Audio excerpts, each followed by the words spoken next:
जब मिया को मिलने जाती है वो उसके पैर में फ्रैक्चर देखती है जो कि उसको स्टेज पे गिरने के कारण हो गया था। उसको देखकर क्यूइंग को काफी बुरा लगता है उसके लिए। वो दोनों बैठते हैं और मिया बताने लगती है कि कैसे उसे पहले से ही पता था रूमर्स के बारे में जो उसके और जियांगकोंग के बीच में चल रहे थे, पर उसे ये भी पता था कि जियांगकोंग और क्यूइंग के बीच में कुछ भी नहीं चल रहा। वो कहती है कि वो और जियांगकोंग एक दूसरे को इतने अच्छे से जानते हैं कि बिना कहे ही वो एक दूसरे की बातें समझ लेते हैं। वो बताने लग जाती है कि कैसे जब वो ट्रेनी बनी थी उस टाइम पे जियांगकोंग एक्सचेंज स्टूडेंट बन के वहाँ पर आया था और उसने मिया की ही एजेंसी के बगल में रूम रेंट करके लिया था, जहाँ पे मिया जाके उसके साथ टाइम स्पेंड करती थी। वो उसके लिए खाना भी बनाया करता था और साथ ही थिएटर में प्रैक्टिस के टाइम पे उसका बहुत साथ दिया करता था। वो बोलती है कि जवानी में हम दोनों ने एक दूसरे का बहुत साथ दिया है और यहाँ तक कि हम तो बचपन से साथ हैं। तुम इस कंडीशन को समझ रही हो, है ना क्यूइंग? क्यूइंग बोलती है कि हाँ, मैं इसे अच्छे से समझती हूँ, साथ ही मुझे बहुत इंपॉर्टेंट काम है, मैं जा रही हूँ और आप चिंता मत करो, मैं आपके और जियांगकोंग के रिश्ते के बीच में बिल्कुल भी नहीं आऊँगी। यहाँ पे जब सारे लोग जा रहे होते हैं वेन्यू पे, वहाँ पे दोबारा से जियांगकोंग के सामने आती है क्यूइंग। वो उससे बात करने की कोशिश करता है पर क्यूइंग उससे बात नहीं करती है। यहाँ पे गेमिंग की टेक्निक बताते वक्त क्यू अपने ही फ़ोन पे लगा रहता है क्योंकि वो क्याओजिन को मैसेज कर रहा होता है। जब वो रिप्लाई नहीं करती वो बिना गेम की प्लानिंग सुने ही क्याओजिन को ढूंढने निकल जाता है। क्याओजिन तो बैठी होती है टीचर एन कैन के साथ और उनसे बातें कर रही होती है। ये देख के क्यू को बहुत ही गंदा लगता है और वो उसके पास ही जा रहा होता है कि क्याओजिन उसे खींच के साइड ले जाती है और बोलने लगती है कि उसको इस तरह से यहाँ पे नहीं आना चाहिए था। क्यू कहता है कि ये कैसा काम है तुम्हारा जो तुम दूसरे आदमियों के साथ बैठकर कॉफ़ी पी रही हो और मेरे मैसेजेस का रिप्लाई नहीं कर रही हो। क्याओजिन तभी बोल पड़ती है कि आखिर तुमने आज तक मेरे लिए किया ही क्या है? अगर मैं दूसरे आदमियों का सहारा न लूँ तो क्या तुम्हारा सहारा लूँ? तुम हो ही किस काबिल? आखिर इतने सारे सालों में तुमने मेरी बिल्कुल भी मदद की है मेरे करियर में? क्यू को बहुत ही बुरा लगता है कि वो उसको एक ट्रैश की तरह ट्रीट कर रही है और वो बोलता है कि मैं अब इन सारी चीज़ों को और हैंडल नहीं कर सकता।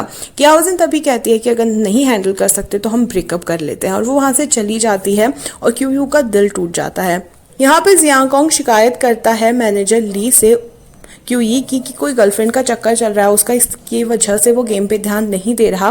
पर मैनेजर ली क्यू का ही साथ देता और कहता है कि उसकी ज़रूर कोई इंपॉर्टेंट चीज़ होगी इसलिए ही वो गया होगा। जाते वक्त सिस्टर वैन भी उन्हें टोकती है कि क्यू अपने सेंसेस में नहीं है और कि कहीं वो कल का गेम बिगाड़ न दे। पर यहाँ पे मैनेजर ली फिर से क्यू का ही साथ देते हैं। जब सिस्टर वैन लिफ्ट खोल के जा रही होती है उनको वहाँ पर और कोई नहीं बल्कि क्यू दिखता है जो कि धुत हुआ होता है नशे में। वो उसे ले जा रही होती है कि सामने पे मैनेजर ली भी आ जाते हैं। उसकी ऐसी हालत देखकर सिस्टर वैन मैनेजर ली से कहती है कि देख लो मैंने तुमसे क्या कहा था, अगर इसकी वजह से कल हमारा गेम खराब हुआ तो मैं तुम्हें छोड़ूंगी नहीं। बड़ी मुश्किल से क्यू को रूम के अंदर ले जाया जाता है और दूसरे दिन टीचर लुओ के साथ बैठती है क्यूइंग कमेंट्री करने के लिए। तभी जब क्यूइंग अकेली होती है वहाँ पे जियांगकोंग आता है दोबारा से उससे बात करने के लिए, पर वो अंदर चली जाती है। वहाँ पे भी जियांगकोंग आता है और उससे कहता है कि क्या हम कंपटीशन के बाद अकेले में मिल सकते हैं। क्यूइंग कहती है कि बाद में ही इस चीज़ के बारे में बात करेंगे और दोनों एक दूसरे को ऑल द बेस्ट कह के वहाँ से चले जाते हैं। पर जब वो वापस जाती है वहाँ पे उसके नोट्स होते ही नहीं हैं क्योंकि नोट्स तो होते हैं क्याओजिन के पास और वो फाड़ फाड़ के उसके सारे के सारे नोट्स डस्टबिन में फेंक रही होती है। टीचर लुओ उसे ये करते हुए देख लेते हैं तो वो टीचर लुओ से कहती है कि मैं बस अपना कुछ कूड़ा फेंक रही थी और मैं जाके अब प्रैक्टिस करूंगी। जब वो वापस वहाँ पर जाते हैं तो क्यूइंग उन्हें बताती नहीं है कि उसके नोट्स गायब हो चुके हैं, पर वो बहुत ही ज़्यादा घबराई हुई होती है कि वो कंपटीशन के वक्त क्या करेगी। अब कंपटीशन हो जाता है शुरू और पहला मैच होता है VNG और पोलरस के बीच में, जहाँ पे एज अ गेस्ट मिया भी आई होती है। मिया को देखकर क्यूइंग और जियांगकोंग दोनों का ही मुंह उतर जाता है। तभी होस्ट मिया के पास जाता है और पूछता है कि आप यहाँ पे किस टीम को सपोर्ट करने आई हो, तो वो बताती है VNG और VNG में वो अपना फेवरेट प्लेयर भी जियांगकोंग को बताती है, जिसे सुन जियांगकोंग उतना खुश नहीं लग रहा होता है। साथ ही क्यूइंग भी बहुत घबराई हुई होती है क्योंकि पहले ही उसके नोट्स गायब हो चुके हैं और अब उसके सामने मिया भी है। कमेंट्री करते वक्त वो बहुत सारी गड़बड़ करती है, यहाँ तक कि वो तो डाटा भी गलत बोल देती है, पर टीचर लुओ उसे संभाल लेते हैं। वो पहली कमेंट्री बहुत ही बुरी करती है और बिना कॉन्फिडेंस के करती है। यहाँ पे VNG टीम भी हार जाती है पहला राउंड पोलरस से केवल और केवल क्यू की लापरवाही की वजह से। पहले राउंड खत्म होने के बाद टीचर लुओ समझाते हैं क्यूइंग को, तब क्यूइंग बताती है कि उसके नोट्स खो चुके हैं। टीचर वो उसको डांटते हैं कि वो इतनी लापरवाह कैसे हो सकती है, पर उसे हिम्मत भी देते हैं कि बिना नोट्स के भी वो बहुत अच्छा परफॉर्म कर सकती है। अब दूसरा राउंड शुरू होता है और फिर से क्यूई का परफॉर्मेंस बिल्कुल ऑफ होता है। उसका कंसंट्रेशन गेम में होता ही नहीं है और वो बहुत बुरी तरह से हार रहे होते हैं। पर क्यूइंग इस बार बहुत अच्छी कमेंट्री करती है टीचर लुओ के एडवाइस करने के बाद, और यहाँ पे वीएनजी सेकेंड राउंड भी हार जाते हैं। हम मिया को देखते हैं तो मिया भी बहुत ही डिसअपॉइंटेड होती है। वो लोग जब बैक स्टेज जाते हैं तब सिस्टर वेन आकर बहुत डांटती है क्यूई को, क्योंकि उसकी गलती थी, फिर भी वो सारा का सारा इल्जाम जियांगकोंग पे ही डाल रहा था। मैनेजर ली फिर से क्यूई का ही साथ देते हैं, जिस पर शू वेन गुस्सा हो जाती है और बाहर आ जाती है। बोलने लगती है कि इस बार क्यूई की गलती थी तो तुमने उसका साथ क्यों दिया। मैनेजर ली भी बहुत ही गुस्से में होता है और कहते हैं कि सबसे ज्यादा शेयर होल्डर परसेंटेज इस कंपनी का मेरे हाथ में है। शू वेन भी गुस्से में बोल देती है कि अगर तुम शेयर होल्डर हो तो मैं इस टीम की कोच हूँ, मैंने सारी चीजें दांव पे लगाई है केवल और केवल वीएनजी टीम के लिए, और उनको सुनाकर वहां से चल देती है। पीछे से क्यूई भी आता है और कहता है कि सिस्टर वेन हमेशा मुझे गलत क्यों समझती है, और हमें ये भी पता चलता है कि सिस्टर वेन ने क्यूई को बोला है कि अब से वो स्टैंड बाई पे ही खेलेगा, यानी तब जब कोई प्लेयर आउट हो जाएगा उसके बाद ही उसे खेलने का मौका मिलेगा। मैनेजर ली बोलते हैं कि तुम्हें अच्छे से गौर करके देखना चाहिए कि तुम्हारी कहाँ पे गलती हुई है, उसी के बाद मैं तुम्हारी हेल्प कर सकता हूँ। वो भी वहां से चले जाते हैं। इधर पे जियांगकोंग को होस्ट स्टेज पे बुलाता है और कहता है कि तुम्हारी सबसे बड़ी फैन यहाँ पर बैठी हुई है जो कि है सेलिब्रिटी मिया, तुम उसके बारे में क्या कहना चाहोगे। पर जियांगकोंग के मुंह से कुछ निकलता ही नहीं है। तो होस्ट पूछने लग जाता है मिया से कि आप क्या कहना चाहोगे वीएनजी की परफॉर्मेंस के बारे में। मिया बोलने लगती है कि भले ही आज की परफॉर्मेंस उतनी अच्छी नहीं थी, पर मुझे वीएनजी पे पूरा भरोसा, और खास करके जियांगकोंग पे। वो जरूर इस मैच को इम्प्रूव करने की कोशिश करेगा और नेक्स्ट टाइम पक्का इनकी टीम जरूर जीतेगी।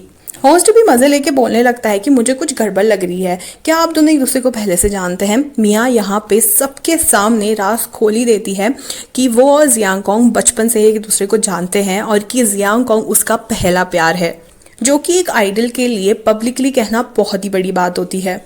ये सुनते ही क्यूइंग रोने लगती है और जियांगकोंग का मुंह भी उतर सा जाता है। वो रिप्लाई में केवल इतना ही कहता है कि मैं मेहनत करूंगा और वीएनजी टीम अगली बार बहुत अच्छा परफॉर्मेंस करेगी, साथ ही मैं चाहता हूं कि बाकी लोग भी वीएनजी को सपोर्ट करें। और वो मिया को थैंक यू बोलता है कि वो सपोर्ट करने उनको वहां पे आई। वो मिया के रिश्ते वाले कमेंट पे कुछ भी नहीं बोलता और वहां से चले जाता है। जब जियांगकोंग की टीम बाहर आ रही होती है तो सारे रिपोर्टर्स जियांगकोंग को घेर लेते हैं और बोलने लगते हैं कि क्या आपके और मिया के बीच में सच में पहले से कोई रिश्ता था, क्या मिया के जो आधे से ज्यादा सॉन्ग्स हैं वो आप पे लिखे गए हैं। तभी मैनेजर ली सामने आकर उन्हें बड़ी मुश्किल से उस रिपोर्टर्स की भीड़ से बाहर निकालते हैं। दूसरी तरफ जब क्यूइंग बाहर आती है, सारे के सारे मिया के फैंस उस पर अटैक करने लग जाते हैं कि क्यूइंग की वजह से एक अच्छा खासा रिश्ता टूट गया है, कि उसी ने ही मिया और जियांगकोंग का ब्रेकअप करवाया है और वही कारण है इन दोनों के अलग होने का। वो बेचारी कुछ बोल ही नहीं पाती है। दूर से जियांगकोंग भी उसे देख रहा होता है, वो उसे बचाने जाना चाहता है पर वो नहीं जा पाता। इतने में वहां पे टीचर लुओ आते हैं और रिपोर्टर्स उसको बहुत ही बुरी बुरी चीज़ें बोल रहे होते कि वो बहुत ही गंदी लड़की है, उसने इतना अच्छा रिश्ता खराब कर दिया, उसने एक रिश्ते में आग लगा दी और ये सब। पर टीचर वो बड़ी मुश्किल से उसे बाहर लेकर जाते हैं। यहाँ पे मिया पे भी कम प्रॉब्लम्स नहीं आई होती है, क्योंकि उन्होंने अपने मुंह से खुद अपना रिश्ता पब्लिकल कर दिया होता है, तो उसके फॉलोअर्स कम हो चुके होते हैं। यहाँ तक कि बहुत सारे फैंस तो उसे सिंगिंग करियर छोड़ने को ही कह रहे होते हैं, जिससे उसका मैनेजर टोनी बहुत ही परेशान होता है।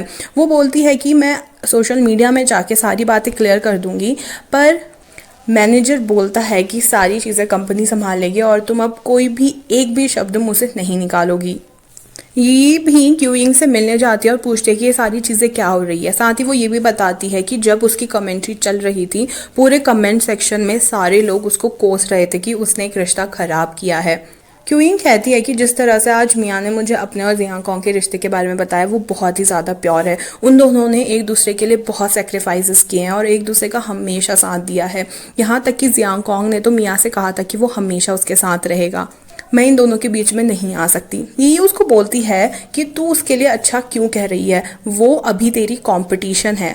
पर क्यूइंग कहती है वैसे भी जियांग कोंग ने मुझे इसलिए पसंद किया था क्योंकि उसे मुझ पे मिया की झलक दिखी थी, पर अब मैं केवल और केवल अपने करियर पे ध्यान देना चाहती हूँ और इन सारी चीज़ों को पीछे छोड़ना चाहती हूँ।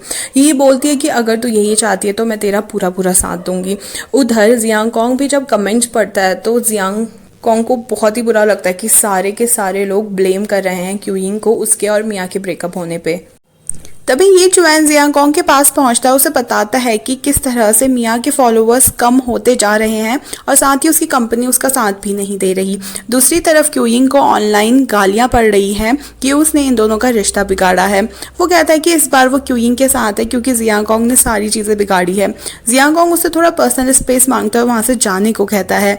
इसके बाद वो सीधे पहुंचता है क्यूइंग के घर और उसका दरवाज़ा पीट के बोलने लगता है कि उसको बस एक चांस चाहिए खुद को एक्सप्लेन करने का और उससे बात करने का। पर क्यूइंग रो रही होती है और हम देखते हैं कि वो अंदर नहीं, वो रूम के बाहर है। फिर भी वो जियांग कोंग के पास नहीं जाती। तभी जियांग कोंग उसे मैसेज करके बोलता है कि आई एम सॉरी और मैं जल्द से जल्द इन सारी चीज़ों को खुद ही सेटल कर दूंगा। इतना करीब होने के बाद भी क्यूइंग उससे मिल नहीं पाती तो वो बहुत ही रोने लगती है। वहाँ पे से तभी पिक्सी आता है, उसे सहारा देता है और कहते हैं कि थोड़ी देर हम बाहर घूमने चलते तो मैं अच्छा फील होगा।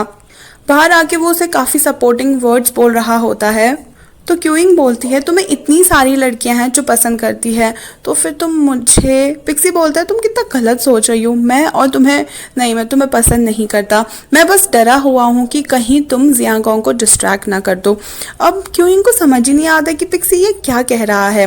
वो तभी बताने लगता है उसके सारे एक्शंस और उन्हें एक्सप्लेन करने लगता है। वो बोलता है कि मैं अभी तुम्हारे लिए नहीं, मैं जियांग कोंग के लिए चिंता कर रहा हूँ कि अगर तुम उसे डिस्ट्रैक्ट करोगी तो जियांग कोंग फाइनल्स में खेल ही नहीं पाएगा, मुझे उसी के अगेंस्ट खेलना है। दरअसल मैं जियांग कोंग को बहुत ही अप्रिशिएट करता हूँ और मैं उसे अपने आइडल की तरह मानता हूँ।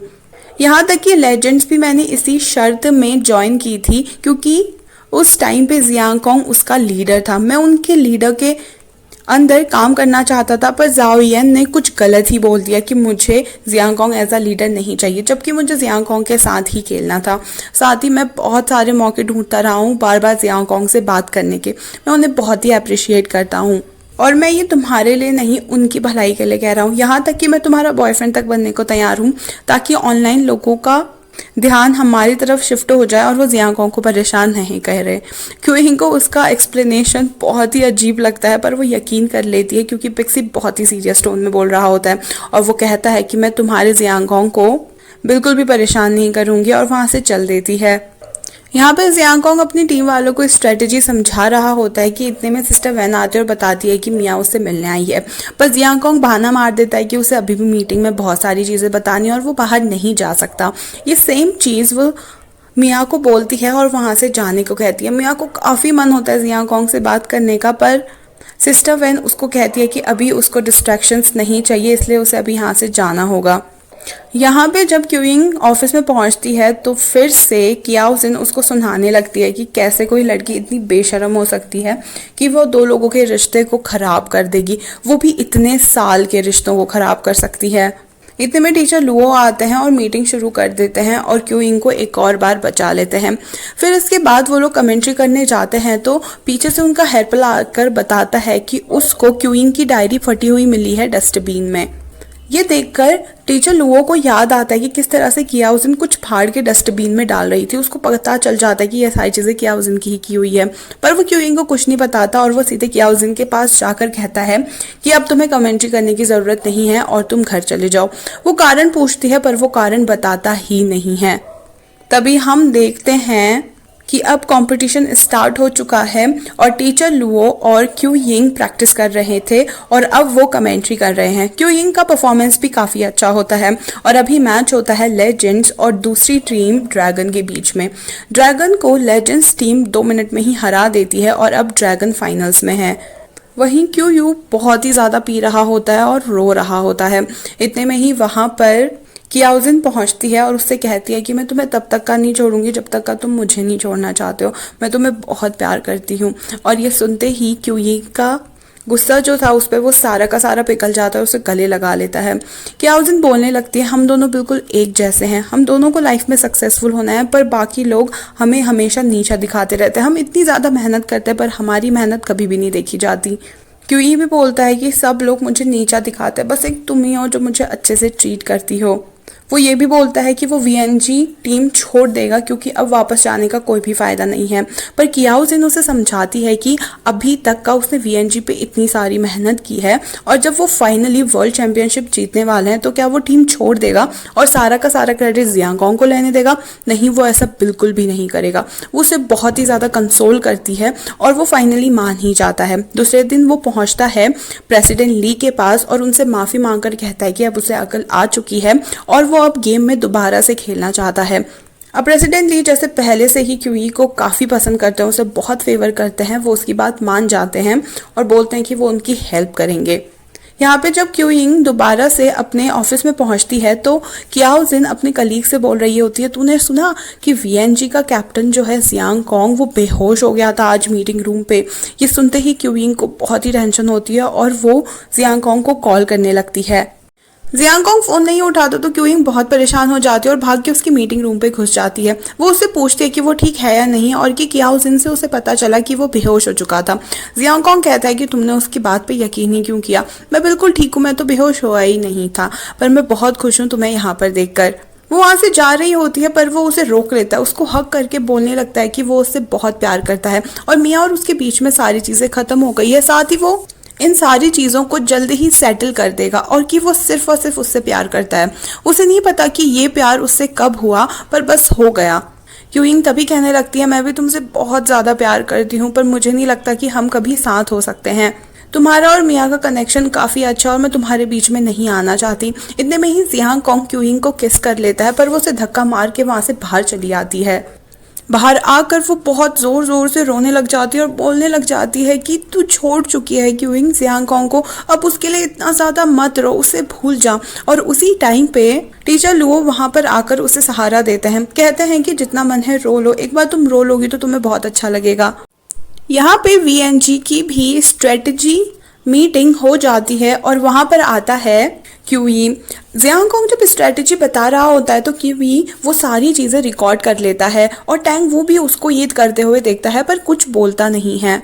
दूसरे दिन जब वीएनजी वाले जा रहे होते हैं मैच के लिए तो उनकी ऑपोजिट टीम यानी कि ड्रैगन्स वाले उसे काफ़ी चिढ़ाने लगते हैं, यहाँ तक कि वो क्यूइंग के बारे में भी बहुत उल्टा सीधा बोलते हैं, जिसे सुनकर जियांगकोंग खुद को रोक नहीं पाता और उनको मारने चले जाता है। पर पिक्सी आके जियांगकोंग को रोकता है और उन लोगों को चुप कराने लगता है। गुस्से में जियांगकोंग उन्हें मुक्का मारने वाला होता है पर गलती से वो पिक्सी को लग जाता है। इतने में ये जुआन भी वहां आता है और उनको भगा देता है। बड़ी मुश्किल से सारी चीज़ें सेटल होती है और जियांगकोंग पिक्सी को थैंक यू बोलता है कि उसने उसकी हेल्प की यहाँ पे। पर इन लोगों को समझ नहीं आ रहा होता कि आखिर ड्रैगन वाले इतना कॉन्फिडेंट कैसे हैं। जब वो वापस अपने रूम पे जाता है तो उसके मेंबर बोलने लगते हैं कि ये लोग इतना कॉन्फिडेंट क्यों फील कर रहे हैं, आज तक का तो ये एक मैच भी अच्छे से नहीं जीते हैं। इतने में ही प्रेसिडेंट ली वहाँ पे आते हैं और बताते हैं कि उनका कॉन्फिडेंस इस वजह से है क्योंकि तुम्हारी स्ट्रेटजी की जो रिकॉर्डिंग है वो लीक हो चुकी है ऑनलाइन। जियांगकोंग बहुत ही सरप्राइज्ड होता है, यहाँ तक कि सिस्टर वेन भी बहुत ही शॉक्ड होती है कि आखिर ऐसा हो कैसे गया। प्रेसिडेंट ली बोलता है कि जियांगकोंग इस टाइम पे अब एज अ कैप्टन नहीं खेलेगा और उसकी जगह क्यूई कैप्टन बनेगा। सिस्टर वेन मना कर रही होती है पर प्रेसिडेंट ली सिस्टर वेन से ही लड़ जाते हैं कि अगर तुम इस टीम की कोच हो तो मैं भी इस टीम का मैनेजर हूँ, मैं जो चाहे वो कर सकता हूँ। और वो उसे चुप करा देते हैं और क्यूई को पूरी की पूरी रिस्पॉन्सिबिलिटी दे देते हैं इस गेम खेलने की। तो यही शायद क्यूई का प्लान था। दूसरी तरफ कुछ इन्वेस्टिगेशन वाले पहुंचते हैं क्यूइंग के साथ, जिनका बस अभी कमेंट्री शुरू होने वाली थी। वो क्यूइंग को लेकर जाते हैं और कहते हैं कि आज क्यूइंग कमेंट्री नहीं करेगी। पूछने पर वो बताते हैं कि वीएनजी की स्ट्रेटजी ऑनलाइन लीक हो चुकी है और केवल क्यूइंग को ही देखा गया था टीम मेंबर्स के अलावा उनके मीटिंग रूम पे घुसते हुए। वो बहुत ही घबरा जाती है क्योंकि उसने तो कुछ किया ही नहीं है। पर टीचर लुओ उससे कहता है कि वो उसके साथ चले जाए ताकि सारी इन्वेस्टिगेशन हो पाए। इन्वेस्टिगेशन के वक्त उसको एक सीसीटीवी फुटेज दिखाई जाती है जिस पे वो मीटिंग रूम पे घुस रही है, पर वो तो जियांगकोंग को मिलने घुस रही थी। पर सारा का सारा शक क्यूइंग पे आ जाता है कि उसी ने ही ये रिकॉर्डिंग करके इस रिकॉर्डिंग को लीक किया है। क्यूइंग बताती है कि उसको उसके कलीग्स यानी कि कियाओ जिन से पता चला था कि जियांगकोंग फेंट हो चुका है, इसलिए वो उसको देखने गई थी। तो ऑफिसर बोलती है कि ठीक है, इस बारे में हम पता करेंगे पर तब तक का तुम कमेंट्री नहीं कर सकती हो। और क्यू यिंग की जगह ले लेती है कियाओ जिन। और कियाओ जिन अब टीचर लुओ के साथ कमेंट्री कर रही होती है। वहां पर जियांग कॉन्ग की जगह क्यू यी खेल रहा होता है, पर उन लोगों का परफॉर्मेंस इतना बेकार होता है कि वो लास्ट राउंड भी हार जाते हैं और वो फाइनल्स में पहुंच ही नहीं पाते, वो ड्रैगन से हार जाते हैं। मैच के बाद टीचर लुओ पहुंचते हैं क्यूइंग के पास और पूछते हैं कि सारी चीज़ें ठीक है या नहीं। तो क्यूइंग बताती है कि सब चीज़ तो ठीक है, पर क्या वीएनजी मैच जीत गई। टीचर लुओ बताते हैं कि वीएनजी मैच हार चुकी है और यहाँ तक कि जियांग कॉन्ग तो खेल भी नहीं रहा था। क्यूइंग को लगता है कि इस टाइम पे जियांग कॉन्ग बहुत अकेला होगा और वो भागी भागी जाती है उससे मिलने के लिए। यहाँ पे मिया को भी इस बारे में पता चल जाता है ऑनलाइन रिकॉर्डिंग लीक होने के बारे में और कि जियांग कॉन्ग अब नहीं खेल रहा। तो वो टोनी अपने मैनेजर से बोलती है कि उसे इसी वक्त जियांग कॉन्ग से मिलने जाना है। वो जाते वक्त भी काफ़ी मना कर रहा होता है मिया को कि उसकी रेपुटेशन बहुत ख़राब हो जाएगी, उसके फॉलोअर्स कम हो जाएंगे, उसका करियर ख़त्म हो जाएगा। पर वो कहती है कि इस बार मैं जियांग कॉन्ग का साथ हमेशा दूंगी, चाहे कुछ भी हो जाए। और वो भी वहाँ पर पहुँच पड़ती है। ठीक उसी टाइम जियांग कॉन्ग बाहर आ रहा होता है और बहुत सारे रिपोर्टर्स उसे घेर लेते हैं और पूछने लगते हैं कि आखिर जो ऑनलाइन रिकॉर्डिंग लीक हुई है क्या वो क्यूइंग ने लीक की है, क्या क्यूइंग ने उस पर बदला लेने के लिए ये रिकॉर्डिंग लीक की है कि वो मिया का पहला प्यार है और कि वो मिया से प्यार करता है। वो बोलता है कि इसमें क्यूइंग की कोई भी गलती नहीं है और सारी चीज़ें मेरी ही गलती है। उन्हीं रिपोर्टर्स में से एक यी भी होती है और वो जानबूझ के क्वेश्चन पूछती है कि ऑनलाइन सारे लोग क्यूइंग को ही दोषी ठहरा रहे हैं, उसे डांट रहे हैं कि उसने आपका और मिया का रिश्ता तोड़ा है, क्या ये बात सच है। जियांग कॉन्ग यहाँ पे अपनी चुप्पी तोड़ते हुए कहता है कि ऐसा कुछ भी नहीं है। बेशक मिया मेरा पहला प्यार है और वो हमेशा रहेगी, पर अब मैं और वो केवल एक दोस्त हैं। साथ ही मैं और क्यूइंग भी बहुत बहुत क्लोज दोस्त हैं, पर मैं उसका बॉयफ्रेंड बनना चाहता हूँ। ये बात मिया भी सुन रही होती है, उसको और रहा नहीं जाता। वो अपनी गाड़ी से उतरती है और पूछने लगती है सारे रिपोर्टर्स के सामने अपना करियर दांव पे लगाकर कि जियांग कॉन्ग मुझे एक करेक्ट आंसर चाहिए कि तुम मुझसे प्यार करते भी हो या नहीं करते हो। जियांग कॉन्ग वहाँ पर केवल सॉरी बोल के चले जाता है, जिसका मतलब साफ रिजेक्शन है। मिया बिल्कुल बुत की तरह वहाँ पे खड़ी रहती है, कुछ कर ही नहीं पाती, कुछ बोल ही नहीं पाती और टोनी उसे ज़बरदस्ती गाड़ी पे बैठा कर ले जाता है। क्यूइंग भी टीवी पे ये सारी चीज़ें देख रही होती है और वो भी भागती है जियांग कॉन्ग से मिलने, पर मिया के फैंस उसे रोक लेते हैं, उसे गंदी गंदी बातें बोलने लगते हैं कि किस तरह से वो एक चुड़ैल है जिसने एक अच्छा खासा रिश्ता बिगाड़ दिया, कि कैसे आज जियांग कॉन्ग ने केवल और केवल उसी की वजह से मिया की इतनी बेइज्जती की और मिया को रिजेक्ट किया है। यहाँ तक कि उस पर जूस भी फेंका जाता है। टीचर लुओ उसके सहारे पे आते हैं, पर क्यूइंग बोलने लगती है कि आप सारे मिया के फैंस हो ना, तो आप लोग को सोचना चाहिए कि मिया क्यों नहीं फ्रीली डेट कर पा रही है, सिर्फ आप लोगों की वजह से। मैं जियांग कॉन्ग और मिया के कभी हुए रिश्ते को रिस्पेक्ट करती हूँ और साथ ही मैं चाहती हूँ कि मिया भी हम दोनों के रिश्ते को रिस्पेक्ट करे और साथ ही आप लोग भी रिस्पेक्ट करो। मैंने किसी का भी रिश्ता नहीं तोड़ा है। पर सारे लोग फिर भी उसको कुछ ना कुछ बोलने लग जाते हैं। इतने पे ये वहाँ आती है और उसको हाथ पकड़ के वहाँ से बाहर लेकर जाती है। दोनों भागकर पहुंचते हैं ब्रदर सुन के कैफे पे, जहाँ पे ऑलरेडी ब्रदर सुन और सू वेन बात कर रहे होते हैं, क्योंकि सू वेन बहुत ही दुखी होती है कि वीएनजी हार चुकी है। वो लोग उनसे पूछते हैं तो जियांग कॉन्ग वहाँ पे नहीं मिलता। क्यूइंग को तभी याद आता है कि जियांग कॉन्ग इस वक्त कहाँ होगा। वो वहाँ भागकर जाती है और वो सच में मिल्क टी कैफे पर ही बैठा होता है और क्यूइंग को फ़ोन मिलाना चाह रहा होता है। तभी पीछे से क्यूइंग कहती है क्यों नहीं तुम उसको कॉल कर रहे हो।